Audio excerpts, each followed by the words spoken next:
بسم اللہ الرحمن الرحیم رب اشرح لی صدری ویسر لی امری واحلل عقدۃ من لسانی یفقہوا قولی۔ سورۃ النساء آیت نمبر 72 سے وَإِنَّ مِنکم لَمَن لَیُبَطِّئَنَّ، اور بے شک تم میں سے بعض وہ ہیں جو البتہ ضرور سستی دکھائیں گے۔ فَإِن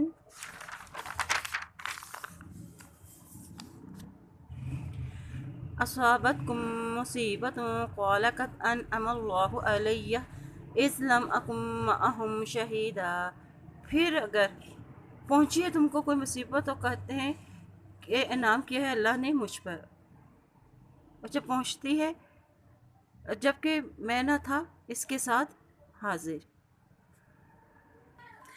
اب انسان دین کے راستے میں کب سستی کرتا ہے؟ جب انسان خود غرض ہو جاتا ہے اور جس کو آخرت کا اجر چاہیے وہ نیکی میں بڑھ چڑھ کے کام لیتا ہے۔ پھر اگر تم کو جنگ میں جانے کی وجہ سے تکلیف پہنچی ہے، منافقین حیلہ بہانے سے جنگ میں نہ جانا چاہتے تھے اور وہ اپنی غیر حاضری کو اللہ کا انعام سمجھتے تھے، حالانکہ اللہ کی راہ میں جان دینا تو سب سے افضل ہے۔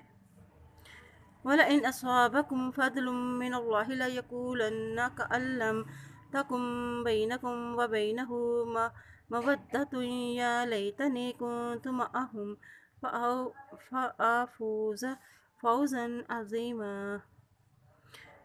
اور اگر پہنچے تم کو کوئی فضل اللہ کی طرف سے، البتہ ضرور کہیں گے کون؟ منافقین، کہ گویا کہ نہ تھی تمہارے اور اس کے درمیان محبت، ہائے افسوس مجھ پر کہ میں ہوتا ان کے ساتھ اور تو میں بڑی کامیابی پاتا۔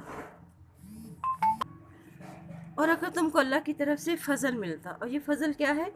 فتح اور مال غنیمت، تو وہ کہیں گے کہ تمہارے اور اس کے درمیان کوئی تعلق ہی نہ تھا، گویا تمہارے اہل دین میں سے ہی نہیں بلکہ اجنبی ہو۔ اور منافقین کا ایسا رویہ اس لیے تھا کہ منافقین کو اپنی ذات اور مال میں دلچسپی ہوتی تھی اور دین میں قربانی سے گریز کرتے تھے، اور کہتے تھے کہ ہائے افسوس اگر ہم بھی ان کے ساتھ ہوتے تو ہمیں بھی مال غنیمت میں سے مل جاتا، اور منافقین کے نزدیک یہی بڑی کامیابی ہے۔ فَلْيُقَاتِلْ فِي سَبِيلِ اللَّهِ الَّذِينَ يَشْرُونَ الْحَيَاةَ الدُّنْيَا بِالْآخِرَةِ وَمَن يُقَاتِلْ فِي سَبِيلِ اللَّهِ فَيُقْتَلْ أَوْ يَغْلِبْ فَسَوْفَ نُؤْتِيهِ أَجْرًا عَظِيمًا۔ بس چاہیے کہ وہ قتل کریں اللہ کے راستے میں ان لوگوں کو جنہوں نے دنیا کی زندگی کو آخرت کے بدلے بیچ ڈالا۔ انہیں اللہ کے راستے میں جہاد کرنا چاہیے، اور جو اللہ کے راستے میں مارا جائے یا غالب آ جائے عنقریب ہم اسے بڑا اجر دیں گے۔ اب مومن ان لوگوں سے لڑیں جنہوں نے آخرت کو بیچ ڈالا، دنیا خرید لی، یعنی جنہوں نے دنیا کے تھوڑے سے مال کے فائدے کے خاطر اپنے دین کو فروخت کر دیا۔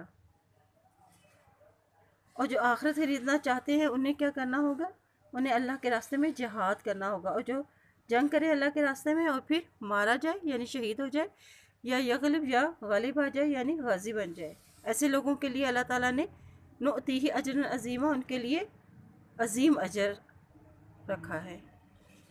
وَمَا لَكُمْ لَا تُقَاتِلُونَ فِي سَبِيلِ اللَّهِ وَالْمُسْتَضْعَفِينَ مِنَ الرِّجَالِ وَالنِّسَاءِ وَالْوِلْدَانِ الَّذِينَ يَقُولُونَ رَبَّنَا أَخْرِجْنَا مِنْ هَٰذِهِ الْقَرْيَةِ الظَّالِمِ أَهْلُهَا وَاجْعَل لَّنَا مِن لَّدُنكَ وَلِيًّا وَاجْعَل لَّنَا مِن لَّدُنكَ نَصِيرًا۔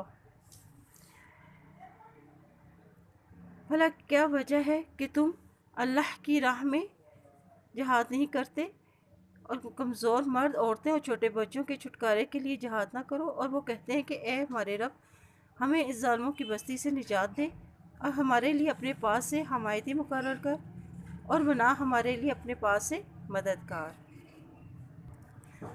اب اس میں جہاد پر ابھارا جا رہا ہے، کہا جا رہا ہے کہ تم اللہ کے راستے میں جنگ کیوں نہیں کرنا چاہتے؟ ہجرت کے بعد وہاں باقی رہ جانے والے مسلمان، خاص طور پر بوڑھے، عورتیں اور مرد اور بچے، کافروں کے ظلم و ستم سے تنگ آ کر انہوں نے اللہ کی بارگاہ میں مدد کی دعا کی، اور اللہ تعالیٰ نے مسلمانوں سے کہا کہ تم ان کمزور لوگوں کو کفار کی ظلم سے نجات دلانے کے لیے جہاد کیوں نہیں کرتے؟ اور مسلمانوں پہ فرض عائد ہوتا ہے کہ وہ کمزور لوگوں کو کفار کے ظلم و ستم سے بچانے کے لیے جہاد کرے۔ اور وہ مظلوم لوگ کیا دعا کر رہے تھے کہ اے اللہ ہمارے اپنے پاس سے ہمیں کوئی مددگار اور حمایتی مقرر کر۔ الذین آمنوا یقاتلون فی سبیل اللہ والذین کفروا، اور جو لوگ ایمان لائے وہ اللہ کی راہ میں جہاد کرتے ہیں، اور جن لوگوں نے کفر کیا۔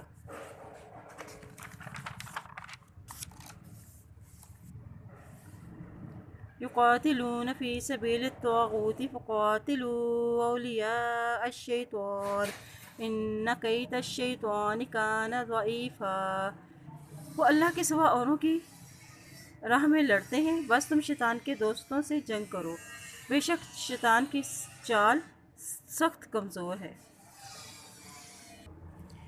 اب چونکہ مومن اور کافر دونوں کو جنگوں کی ضرورت پیش آتی ہے، لیکن دونوں کا مقصد جنگ میں فرق ہے۔ مومن اللہ کے لیے لڑتا ہے اور کافر دنیاوی مفادات کے لیے۔ اور مومنوں کو ترغیب دی جا رہی ہے کہ طاغوتی مقاصد کے لیے ہیلے اور مکر کمزور ہوتے ہیں، ان کے ظاہری اسباب اور کثرت تعداد سے مت ڈرو، تمہاری ایمانی قوت عزم جہاد کے مقابلے میں شیطان کے یہ چیلے نہیں ٹھہر سکیں گے۔ اب شیطان کے دوست کون ہیں؟ وہ جو کفر کے لیے لڑتے ہیں اور طاغوت کے لیے لڑتے ہیں۔ أَلَمْ تَرَ إِلَى الَّذِينَ قِيلَ لَهُمْ كُفُّوا أَيْدِيَكُمْ وَأَقِيمُوا الصَّلَاةَ وَآتُوا الزَّكَاةَ فَلَمَّا كُتِبَ عَلَيْهِمُ الْقِتَالُ إِذَا فَرِيقٌ مِّنْهُمْ يَخْشَوْنَ النَّاسَ كَخَشْيَةِ اللَّهِ أَوْ أَشَدَّ خَشْيَةً وَقَالُوا رَبَّنَا لِمَ كَتَبْتَ عَلَيْنَا الْقِتَالَ لولا أخرتنا إلى أجل قريب قل متاع الدنيا قليل والآخرة خير لمن اتقى ولا تظلمون فتیلا۔ کیا تم نے ان لوگوں کو نہیں دیکھا جنہیں حکم دیا گیا تھا کہ اپنے ہاتھوں کو روکے رکھو، نماز قائم کرو اور زکوٰۃ ادا کرو؟ پھر جب انہوں نے جہاد کا حکم دیا تو ان میں سے ایک گروہ لوگوں سے ڈرنے لگے جیسے کہ اللہ کا ڈر ہو یا اس سے بھی زیادہ، اور وہ کہنے لگے اے ہمارے رب، تو نے ہم پر جہاد کیوں فرض کر دیا؟ کیوں ہمیں تھوڑی سی زندگی نہ جینے دی؟ آپ انہیں کہہ دیجئے کہ دنیا کی زندگی تو تھوڑی سی ہے اور آخرت اس سے بہتر ہے تقویٰ کے لیے، اور تم پر ایک دھاگے برابر بھی ظلم نہ کیا جائے گا۔ مکہ میں مسلمان جو کہ تعداد اور وسائل کے اعتبار سے لڑنے کے قابل نہ تھے، اس لیے مسلمانوں کے خواہش کے باوجود انہیں قتال سے روکا گیا تھا، اور دو باتوں کی تاکید کی گئی تھی کہ کافروں کے ظالمانہ رویے کو صبر اور حوصلے سے برداشت کریں اور انہیں درگزر کریں، اور دوسرا کہ نماز قائم کریں، زکوٰۃ ادا کریں اور دیگر عبادات اور تعلیمات پر عمل کا اہتمام کریں تاکہ اللہ سے رابطہ مضبوط ہو جائے۔ لیکن ہجرت کے بعد جب مدینہ میں مسلمانوں کی طاقت مضبوط ہو گئی تو انہیں قتال کی اجازت دے دی گئی، اور جب جنگ کی اجازت دے دی گئی تو بعض لوگوں نے کمزوری اور پس ہمتی کا مظاہرہ کیا۔ اب مسلمان جہاد کا حکم سن کر خوفزدہ کیوں ہوں گے کہ جبکہ یہ حکم خود ہی ان کی خواہش کے مطابق تھا؟ اور بعض لوگوں نے یہ کہا کہ نماز میں رکوع سے اٹھتے وقت رفع یدین نہیں کرنا چاہیے، کیونکہ اللہ نے قرآن میں نماز کی حالت میں ہاتھوں کو روکے رکھنے کا حکم دیا ہے۔ انہوں نے کہا اے ہمارے رب، ہم پر جنگ کیوں لکھ دی گئی ہے، ہمیں مہلت کیوں نہ دی کہ ہم بھی اچھی تیاری کر لیتے۔ ایسے ہی کمزور ایمان لوگوں کو سمجھایا جا رہا ہے کہ یہ دنیا کیا ہے، تھوڑے وقت کے لیے ہے، یہ فنا ہو جانے والی ہے، اس کی کوئی اہمیت نہیں ہے، اور جس کے لیے تم مہلت مانگ رہے ہو آخرت اس سے کہیں زیادہ بہتر ہے، اور آخرت تقوی والوں کے لیے ہے، اور تم پر ذرا برابر بھی ظلم نہ کیا جائے گا۔ أينما تكونوا يدرككم الموت ولو كنتم في بروج مشيدة وإن تصبهم حسنة يقولوا هذه من عند الله وإن تصبهم سيئة يقولوا هذه من عندك قل كل من عند الله فما لهؤلاء القوم لا يكادون يفقهون حديثا۔ تم جہاں کہیں بھی ہو، موت تمہیں آ پکڑے گی، گو تم مضبوط قلعوں میں ہی کیوں نہ ہو، اگر نہیں کوئی بھلائی ملتی ہے تو کہتے ہیں اگر انہیں کوئی بھلائی ملتی ہے تو کہتے ہیں کہ یہ تو اللہ کی طرف سے ہے، اور اگر انہیں کوئی تکلیف پہنچتی ہے تو وہ یہ کہتے ہیں کہ یہ آپ کی طرف سے ہے۔ آپ انہیں کہہ دیجئے کہ یہ سب کچھ اللہ ہی کی طرف سے ہے، اور ان کو کیا ہو گیا ہے کہ یہ بات نہیں سمجھ رہے۔ اب تم جہاں کہیں بھی ہو موت تمہیں آ پکڑے گی، یعنی تم جہاد کرو یا نہ کرو موت تو اپنے وقت پر آ کر ہی رہے گی، خواہ تم مضبوط قلعوں میں کیوں نہ قید ہو جاؤ، بند ہو کر کیوں نہ بیٹھ جاؤ۔ منافقوں کی باتوں کا ذکر ہے کہ جب انہیں بھلائی پہنچتی ہے، یعنی کوئی خوشحالی ملتی ہے، یعنی انہیں کوئی غلے کی پیداوار، مال اور اولاد میں فراوانی، تو یہ کہتے ہیں کہ یہ سب کچھ اللہ ہی کی طرف سے ہے۔ اور جب ان کو کوئی برائی پہنچتی ہے، یعنی کوئی انہیں شکست کا سامنا کرنا پڑتا ہے یا قحط سالی یا مال و دولت میں کمی، تو یہ کہتے ہیں کہ اے محمد صلی اللہ علیہ وسلم یہ تیری طرف سے ہے، یعنی تیرے دین اختیار کرنے کے نتیجے میں ہمیں یہ تکلیف پہنچی ہے۔ تو انہیں کہہ دیجئے کہ سب کچھ اللہ کی طرف سے ہے، یہ سمجھتے نہیں ہیں۔ ان لوگوں کو اللہ کی کتاب قرآن کا حکم سمجھ میں نہیں آ رہا، یعنی بھلائی اور برائی دونوں اللہ ہی کی طرف سے ہے۔ ما اصابک من، تجھے جو بھلائی ملتی ہے، حسنۃ فمن اللہ وما اصابک من سیئۃ فمن نفسک وارسلناک للناس رسولا وکفی باللہ شہیدا۔ اور جو بھی کوئی بھلائی پہنچتی ہے تو اللہ ہی کی طرف سے ہے، اور تجھے جو کوئی برائی ملتی ہے وہ تمہارے نفس کی طرف سے ہے۔ ہم نے آپ کو تمام جہان والوں کو پیغام دینے کے لیے بھیجا ہے، اور اللہ گواہ ہی کافی ہے۔ مومنوں کے گناہ تکلیفوں کے ذریعے کم کر دیے جاتے ہیں، نیکی کی توفیق بھی دینے والا اللہ ہی ہے، اور اس کی نعمتیں اتنی بے پناہ ہیں کہ انسان کی عبادت و اطاعت اس کے مقابلے میں کچھ بھی نہیں۔ حدیث شریف میں ہے کہ نبی پاک صلی اللہ علیہ وسلم نے فرمایا جنت میں جو بھی جائے گا محض اللہ کی رحمت سے جائے گا۔ صحابہ کرام نے عرض کیا یا رسول اللہ آپ بھی اللہ کی رحمت کے بغیر جنت میں نہ جائیں گے؟ آپ صلی اللہ علیہ وسلم نے فرمایا ہاں، جب تک اللہ مجھے اپنے دامن رحمت سے نہ ڈھانک لے اور میں جنت میں نہ جاؤں گا۔ برائی بھی اگرچہ اللہ کی مشیت سے ہی آتی ہے، یہ تمہارے نفس کی وجہ سے ہے، یعنی تمہاری اپنی غلطیوں کوتاہیوں اور گناہوں کا نتیجہ ہے۔ اور نبیوں کو کس لیے بھیجا گیا ہے؟ لوگوں کی ہدایت کے لیے۔ اللہ کس بات کی گواہی دینے کے لیے کافی ہے کہ آپ صلی اللہ علیہ وسلم اللہ کے رسول ہیں۔ من یطع الرسول فقد اطاع اللہ وما تولی فما ارسلناک علیہم حفیظا۔ اور جو رسول کی اطاعت کرے تو گویا اس نے اللہ کی اطاعت کی، اور جو منہ موڑ لے تو ہم نے آپ کو ان پر نگہبان نہیں بنایا۔ اب معاشرے میں امن و ایمان کو برقرار رکھنے کا علاج بتایا جا رہا ہے کہ اللہ اس کے رسول کی اطاعت کرنے سے تمام مشکلات ختم ہو جاتی ہیں، اور جو اللہ اس کے رسول کی اطاعت سے منہ موڑے گا تو اس کی خبر لینے کے لیے اللہ کافی ہے۔ آپ کا کام تو پیغام پہنچا دینا ہے۔ وَيَقُولُونَ طَاعَةٌ فَإِذَا بَرَزُوا مِنْ عِنْدِكَ بَيَّتَ طَائِفَةٌ مِّنْهُمْ غَيْرَ الَّذِي تَقُولُ وَاللَّهُ يَكْتُبُ مَا يُبَيِّتُونَ فَأَعْرِضْ عَنْهُمْ وَتَوَكَّلْ عَلَى اللَّهِ وَكَفَى بِاللَّهِ وَكِيلًا۔ اور وہ کہتے ہیں کہ اطاعت کی، پھر جب آپ کے پاس سے اٹھ کر باہر جاتے ہیں تو ان میں سے ایک گروہ اس کے خلاف باتیں کرتے ہیں، اور اللہ لکھ رہا ہے جو وہ باتیں کر رہے ہیں، بس ان سے منہ پھیر لو اور اللہ پر بھروسہ رکھو، اور اللہ کافی کارساز ہے۔ اب منافقین کے رویے بتائے جا رہے ہیں کہ منافقین کہتے ہیں کہ ہم نے آپ صلی اللہ علیہ وسلم کی اطاعت کی، اور جب وہ آپ کی مجلس سے نکل کر جاتے تو راتوں کو اس کے برعکس باتیں کرتے اور سازشوں کے جال بنتے۔ اور نبی کو ایسے موقع پر کیا کرنے کو کہا جا رہا ہے کہ ان لوگوں سے اعراض برتیے اور اللہ پر توکل کیجیے، ان کی باتیں اور سازشیں آپ کو کچھ نقصان نہ دیں گی کیونکہ آپ کا کارساز اللہ ہے۔ افلا يتدبرون القرآن ولو كان من عند غير الله لوجدوا فيه اختلافا كثيرا۔ کیا بھلا وہ قرآن میں غور و فکر نہیں کرتے؟ اگر یہ اللہ کے سوا کسی اور کی طرف سے ہوتا تو یقیناً اس میں اختلاف بہت کرتے۔ اب قرآن سے رہنمائی حاصل کرنے کے لیے ہمیں کیا کرنا چاہیے کہ قرآن میں غور و فکر کرنا چاہیے، اور اسی غور و فکر کرنے کی تاکید کی جا رہی ہے، اور اس کی صداقت جانچنے کے لیے ایک معیار بھی بتایا جا رہا ہے کہ اگر یہ کسی انسان کا بنایا ہوا کلام ہوتا تو اس کے مضامین اور بیان کردہ واقعات میں جو ہے وہ کچھ نہ کمی پیشی ہوتی ہے، اور اس میں پچھلی قوموں کے واقعات بھی بیان کیے گئے ہیں جنہیں اللہ کے سوا اور کوئی بھی بیان نہیں کر سکتا، اور اس کے حقائق اور قصص قصے اور میں باہمی تضاد نہیں ہے، اور نہ ہی کوئی چھوٹے سے چھوٹا جزیہ قرآن کی کسی اصل سے ٹکراتا ہے۔ قرآن انسانی تمام کوتاہیوں سے صاف ہے، اور یہ یقیناً کلام الہی ہے جو اللہ نے فرشتوں کے ذریعے آپ صلی اللہ علیہ وسلم پر نازل فرمایا۔ اب قرآن میں غور و فکر کرنا کیا ہوتا ہے کہ اسے یعنی گہرائی سے پڑھا جائے، اسے غور و فکر کر کے ہر آیت کا نتیجہ نکال کر اس پر عمل کیا جائے۔ قرآن کو سمجھ کر پڑھیں گے تو اس میں اختلاف نہ رہے گا۔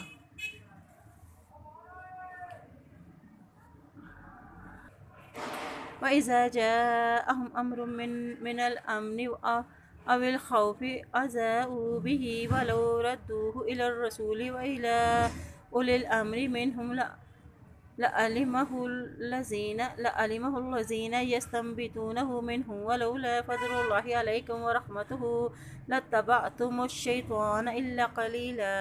اور جب انہیں کوئی خبر امن کی یا خوف کی ملتی ہے تو انہوں نے اسے مشہور کر دیا، اور اگر وہ اسے رسول کی طرف اور اولو الامر کی طرف لے جاتے تو اس کی حقیقت کو وہ پا لیتے۔ جو وہ نتیجہ حاصل کرتے ہیں، اگر اللہ کا فضل اور اس کی رحمت تم پر نہ ہوتی تو تم سب شیطان کے پیروکار بن جاتے۔ اب کمزور اور جلد باز مسلمانوں کا رویہ اور ان کی اصلاح کی غرض سے بتایا جا رہا ہے۔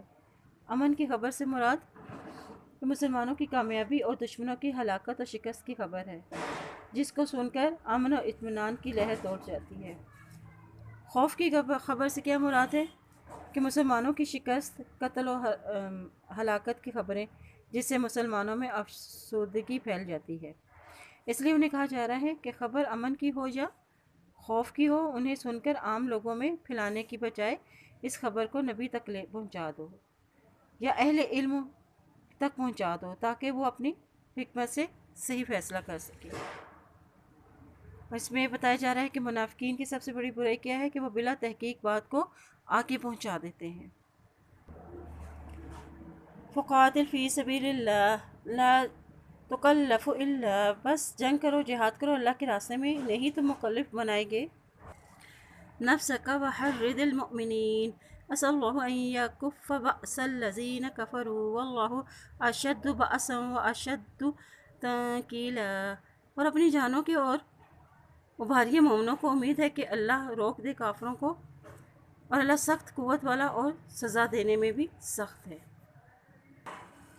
یعنی تم پر ذمہ داری ہے کہ تم دوسروں کو خیر کے کاموں کی طرف ابھارو، اور دوسروں کو جنگ و جہاد کا شوق دلایا جا رہا ہے، اور اس کا کیا فائدہ ہوگا؟ اس طرح دشمن کا زور جو ہے وہ ٹوٹ جائے گا، اور اللہ کا زور تو زیادہ زبردست ہو، اس کی سزا زیادہ عبرتناک ہے۔ من یشفع شفاعة حسنة یکن له نصیب منها ومن یشفع شفاعة سیئة یکن له کفل منها وکان اللہ علی کل شیء مقیتا۔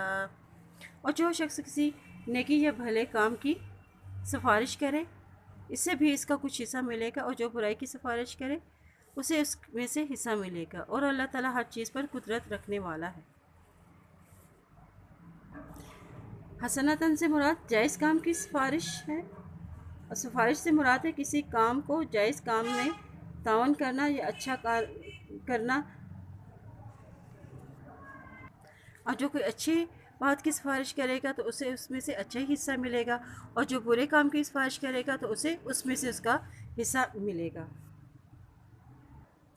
اور اللہ ہر چیز پہ نگران ہے، وہ دیکھ رہا ہے کہ تم کس کی سفارش کر رہے ہو اور کیوں کر رہے ہو، اور اصل قوت تو اللہ ہی کے ہاتھ میں ہے۔ وَإِذَا حُيِّيتُم بِتَحِيَّةٍ فَحَيُّوا بِأَحْسَنَ مِنْهَا أَوْ رُدُّوهَا إِنَّ اللَّهَ كَانَ عَلَى كُلِّ شَيْءٍ حَسِيبًا، اور جب تمہیں سلام کیا جائے تو تم اسے اچھا جواب دو، بے شک اللہ تعالیٰ ہر چیز کا حساب لینے والا ہے۔ اب جنت میں لے جانے والے کاموں میں سے ایک اہم ترین کام کیا ہے؟ سلام کرنا۔ نبی صلی اللہ علیہ وسلم نے فرمایا اسلام پھیلاؤ تاکہ تم سر بلند رہو۔ اللہ لا الہ الا ہو لیجمعنکم الی یوم القیامت لا ریب فیہ ومن اصدق من اللہ حدیثا۔ اللہ وہ ہے جس کے سوا کوئی معبود نہیں اور تم سب کو یقیناً قیامت کے دن جمع کرے گا اور جس کے آنے میں کوئی شک نہیں، اور اللہ زیادہ سچی بات والا اور کون ہو سکتا ہے۔ فما لكم في المنافقين فئتين والله أركسهم بما كسبوا أتريدون أن تهدوا من أضل الله ومن يضلل الله فلن تجد له سبيلا۔ تمہیں کیا ہو گیا ہے کہ منافقین کے بارے میں دو گروہ ہو رہے ہو؟ اللہ نے انہیں الٹا پھیر دیا ہے ان کے اعمال کی وجہ سے۔ کیا تم یہ چاہتے ہو کہ اللہ کے گمراہ کیے ہوئے کو تم راہ راست پر لا کھڑا کرو؟ جسے اللہ گمراہ کرتے تم ہرگز اسے راہ راست پر نہیں لا سکتے۔ منافقین سے یہ مراد یعنی جو احد کی جنگ میں مدینہ سے کچھ دور جا کر واپس آ گئے کہ ہماری بات نہیں مانیں گی۔ ان منافقین کے بارے میں اس وقت مسلمانوں کے دو گروہ بن گئے تھے۔ ایک گروہ کہتا تھا کہ ہمیں ان منافقین سے بھی لڑنا چاہیے، اور دوسرا گروہ اسے مصلحت کے خلاف سمجھتا تھا۔ وَدُّوا لَوْ تَكْفُرُونَ كَمَا كَفَرُوا فَتَكُونُونَ سَوَاءً فَلَا تَتَّخِذُوا مِنْهُمْ أَوْلِيَاءَ حَتَّى يُهَاجِرُوا۔ اور وہ چاہتے ہیں کہ جس طرح کے وہ کافر ہیں تم بھی اس کی طرح کفر کرنے لگو، پھر سب برابر ہو جائیں، پھر یہ اسلام کی خاطر وطن نہ چھوڑیں۔ فی سبیل اللہ فإن تولوا فخذوهم واقتلوهم حيث وجدتموهم ولا تتخذوا منهم وليا ولا نصيرا۔ اور پھر اگر وہ منہ موڑ لیں تو ان کو اپنا تو انہیں پکڑ لو اور انہیں قتل کرو جہاں بھی تم ان کو پاؤ، اور ان کو دوست نہ بناؤ اور نہ مددگار سمجھو۔ وہ کیا سمجھتے تھے؟ چاہتے تھے کہ کاش تم بھی کفر کر لو جیسا کہ انہوں نے کفر کیا، تاکہ تم سب منافقت اور کفر میں برابر ہو جاؤ۔ تو تم ان کو دوست نہ بناؤ۔ جو لوگ عملی طور پر اسلام میں دلچسپی نہیں رکھتے ان کو دوست مت بناؤ، یہاں تک کہ وہ اللہ کے راستے میں ہجرت کر لیں یا جہاد کریں۔ پھر اگر وہ منہ موڑ جائیں یعنی وہ ہجرت نہ کریں، جہاد نہ کریں، تو ان کو پکڑ لو، اور جہاں کہیں ہو انہیں پکڑ لو، انہیں قتل کر دو۔ اور ان کو قتل کرنے کا کیا فائدہ ہوگا؟ یعنی فساد کا سدباب ہو سکے گا، تاکہ کل کوئی اور اس طرح کی حرکت نہ کر سکے۔ إِلَّا الَّذِينَ يَصِلُونَ إِلَىٰ قَوْمٍ بَيْنَكُمْ وَبَيْنَهُم مِّيثَاقٌ أَوْ جَاءُوكُمْ حَصِرَتْ صُدُورُهُمْ أَن يُقَاتِلُوكُمْ أَوْ يُقَاتِلُوا قَوْمَهُمْ وَلَوْ شَاءَ اللَّهُ لَسَلَّطَهُمْ عَلَيْكُمْ فَلَا قَاتَلُوكُمْ فَإِنِ اعْتَزَلُوكُمْ فَلَمْ يُقَاتِلُوكُمْ وَأَلْقَوْا إِلَيْكُمُ السَّلَامَ فَمَا جَعَلَ اللَّهُ لَكُمْ عَلَيْهِمْ سَبِيلًا۔ مگر وہ لوگ جو پناہ لے لیں اس قوم کی طرف تمہارے ان کے درمیان کیا ہے پختہ عہد ہو، یا جو تمہارے پاس اس حالت میں آئیں کہ تم سے جنگ کرنے میں ان کے دل تنگ ہیں اور ان کی اپنی قوم سے جنگ کرنے سے دل تنگ ہیں۔ اگر اللہ چاہتا تو ان کو تم پر مسلط کر دیتا اور تم یقیناً اسے پھر جنگ کرتے۔ پھر اگر یہ لوگ تم سے کنارہ کشی اختیار کر لیں تو تم ان سے لڑائی نہ کرو، تمہاری جانب صلح کا پیغام ڈالیں، تو اللہ نے تمہارے لیے ان پر کوئی راہ لڑائی نہیں رکھی۔ اب اس آیت میں دو قسم کے گروہ کے لوگوں سے لڑنے کا حکم نہیں، ایک وہ جو اپنی قوم سے تعلق رکھتے ہوں یا ان کی پناہ میں ہیں جس سے تمہارا جنگ نہ کرنے کا معاہدہ ہے، اور دوسرا وہ جو تمہارے پاس اس حالت میں آئے کہ ان کے سینے میں اس بات سے تنگ ہے کہ وہ اپنی قوم سے منکر ہوئے ہیں اور تم سے زیادہ تم سے مل کر اپنی قوم سے جنگ کریں۔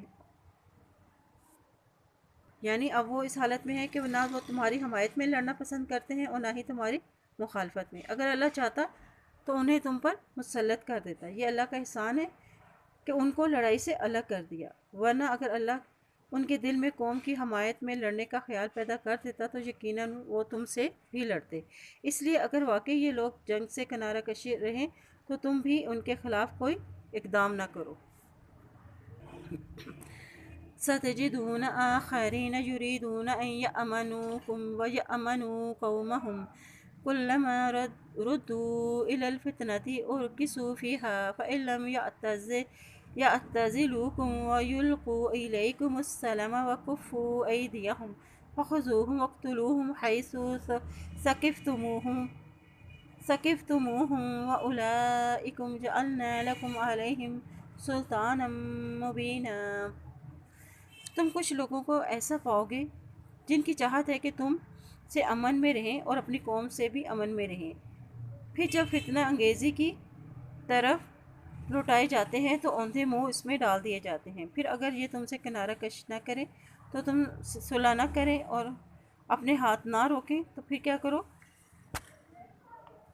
پھر انہیں پکڑو اور انہیں قتل کرو جہاں کہیں بھی تم ان کو پاؤ، اور یہی وہی لوگ ہیں جن پر ہم نے تمہیں ظاہری حجت عنایت فرمائی ہے۔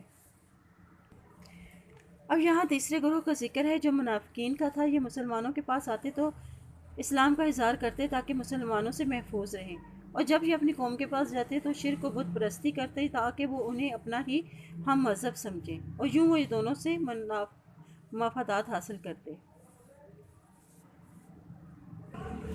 اس لیے یہاں یہ حکم دیا جا رہا ہے کہ اگر وہ تمہیں نہ چھوڑیں اور تمہاری طرف صلح نہ ڈالیں اور اپنے ہاتھوں کو نہ روکیں تو پھر ان کے ساتھ کیسا سلوک کرنا چاہیے کہ انہیں پکڑو اور انہیں مار دو جہاں کہیں بھی تم ان کو پاؤ۔ اور ایسا کیوں کرتے ہیں؟ کیونکہ ان کے دلوں میں نفاق ہے اور سینوں میں تمہارے خلاف بغض اور عناد رکھتے ہیں۔ وما كان لمؤمن أن يقتل مؤمنا إلا خطأ وما قتل مؤمنا خطأ فتحرير رقبة مؤمنة ودية مسلمة إلى أهله إلا أن يصدقوا فإن كان من قوم عدو لكم وهو مؤمن فتحرير رقبة مؤمنة وإن كان من قوم بينكم وبينهم ميثاق ففدية مسلمة إلى أهله وتحرير رقبة مؤمنة فمن لم يجد فصيام شهرين متتابعين توبة من الله وكان الله عليما حكيما۔ اور نہیں ہے کسی مومن کے لیے کہ وہ قتل کرے کسی مومن کو مگر خطا سے، اور جو بھی کوئی قتل کرے گا کسی مومن کو خطا سے تو اس کا کیا کفارہ بتایا جا رہا ہے؟ فَتَحْرِيرُ رَقَبَةٍ مُؤْمِنَةٍ وَدِيَّةٌ مُسَلَّمَةٌ إِلَىٰ أَهْلِهِ إِلَّا أَن يَصَدَّقُوا، یعنی تو اس پر ایک مسلمان غلام کی گردن آزاد کرانا ہے اور مقتول کے عزیزوں کو خون بہا بھی پہنچانا ہے، پھر چاہے وہ بطور صدقہ ان کو معاف کر دیں۔ فَإِن كَانَ مِن قَوْمٍ عَدُوٍّ لَكُمْ وَهُوَ مُؤْمِنٌ فَتَحْرِيرُ رَقَبَةٍ مُؤْمِنَةٍ، اب پھر اگر مقتول تمہاری دشمن قوم کا ہو تو پھر وہ کیا کرے، اور وہ مسلمان بھی ہو تو پھر وہ کیا کرے؟ فَتَحْرِيرُ رَقَبَةٍ مُؤْمِنَةٍ، تو صرف ایک غلام مومن کی گردن آزاد کرانی ہے۔ وَإِن كَانَ مِن قَوْمٍ بَيْنَكُمْ وَبَيْنَهُم مِّيثَاقٌ فَفِدْيَةٌ مُسَلَّمَةٌ إِلَىٰ أَهْلِهِ وَتَحْرِيرُ رَقَبَةٍ مُؤْمِنَةٍ، اگر مقتول اس قوم سے ہو کہ تم میں اور اس کے درمیان عہد ہو تو کیا دینا ہوگا؟ تو اسے خون بہا بھی لازمی دینا ہوگا، اس کے گھر والوں تک پہنچانا ہوگا اور مسلمان غلام کا آزاد بھی کرانا ہوگا۔ فَمَن لَّمْ يَجِدْ فَصِيَامُ شَهْرَيْنِ مُتَتَابِعَيْنِ، بس اگر وہ نہ پائیں یعنی ایسا کفارہ اگر وہ نہ دے سکیں تو کیا کریں کہ 2 ماہ کے مسلسل روزے رکھیں، اور کیا کریں؟ توبۃ من اللہ، اللہ سے توبہ کریں، وکان اللہ علیما حکیما، اور ہے اللہ تعالیٰ علم والا اور حکمت والا۔ اب اس میں قتل کے احکام بتائے گئے ہیں کہ کسی مومن کے لیے جائز نہیں کہ وہ کسی مومن کو قتل کر دے مگر کہ خطا سے مارا گیا تو شکار کیا، مگر انسان کو یعنی اگر کسی خطا سے مار دیا گیا تو اس کا کفارہ بتایا گیا ہے کہ وہ کس طرح ادا کرے کہ ایک غلام کو آزاد کرے اور خون بہا بھی دے، اور اگر وہ یہ کفارہ نہیں ادا کر سکتا تو اسے کیا کرنا ہے؟ 2 ماہ کے مسلسل روزے رکھنے ہوں گے اور اللہ سے توبہ کرنی ہوگی۔ وَمَن يَقْتُلْ مُؤْمِنًا متعمدا فجزاؤه جهنم خالدا فيها وغضب الله عليه ولعنه وأعد له عذابا عظیما۔ اور پھر جو کسی مومن کو قصداً قتل کر ڈالے تو اس کی سزا کیا ہے؟ جہنم ہے، اور وہ اس میں ہمیشہ ہمیشہ رہے گا۔ اور کیا ہے اس کے لیے؟ وغضب اللہ علیہ، اور اس پر اللہ کا غضب ہوگا۔ اور کیا ہوگا؟ اور اس پر اللہ کی لعنت ہوگی، اور اس نے اس کے لیے تیار کر رکھا ہے بہت بڑا عذاب۔ یا ایھا الذین آمنوا اذا ضربتم فی سبیل اللہ فتبینوا ولا تقولوا لمن القى الیکم السلام لست مؤمنا تبتغون عرض الحیاة الدنیا فعند اللہ مغانم کثیرہ كذلك كنتم من قبل فمن الله عليكم فتبينوا إن الله كان بما تعملون خبيرا۔ اے لوگو جو ایمان لائے ہو، جب تم اللہ کی راہ پر جا رہے ہو تو تحقیق کر لیا کرو، اور جو تمہیں سلام کہے تو اسے یہ نہ کہو کہ تم مومن نہیں ہو۔ تم دنیاوی زندگی کے اسباب کی تلاش میں ہو، اور اللہ کی بہت سی غنیمتیں ہیں، پہلے تم بھی ایسے ہی تھے، تو پھر اللہ نے تم پر احسان کیا، لہٰذا تم ضرور تحقیق کر لیا کرو، بے شک اللہ تعالیٰ جو بھی تم عمل کرتے ہو اس سے باخبر ہے۔ فمن اللہ، اللہ نے تم پر کیا احسان کیا؟ یعنی تمہیں اس دین اسلام کی نعمت سے نوازا، بے شک اللہ تعالیٰ ساتھ اس کے جو بھی تم عمل کرتے ہو باخبر ہے۔ اور اس میں ہمارے سیکھنے کے لیے کیا بات ہے کہ بغیر تحقیق کے بات کو آگے نہیں پھیلانا چاہیے۔ لا يستوي القاعدون من المؤمنين غير أولي الضرر والمجاهدون في سبيل الله بأموالهم وأنفسهم فضل الله المجاهدين بأموالهم وأنفسهم على القاعدين درجة وكلا وعد الله الحسنى وفضل الله المجاهدين على القاعدين أجرا عظيما۔ نہیں برابر جو اپنی جانوں اور مالوں کے ساتھ اللہ کی راہ میں جہاد کرنے والے اور بغیر عذر بیٹھنے والے مومن برابر نہیں ہیں۔ اپنی جانوں اور مالوں سے جہاد کرنے والوں کو اور بیٹھ رہنے والوں پر اللہ تعالیٰ نے درجوں میں فضیلت رکھی ہے۔ اللہ نے ہر ایک سے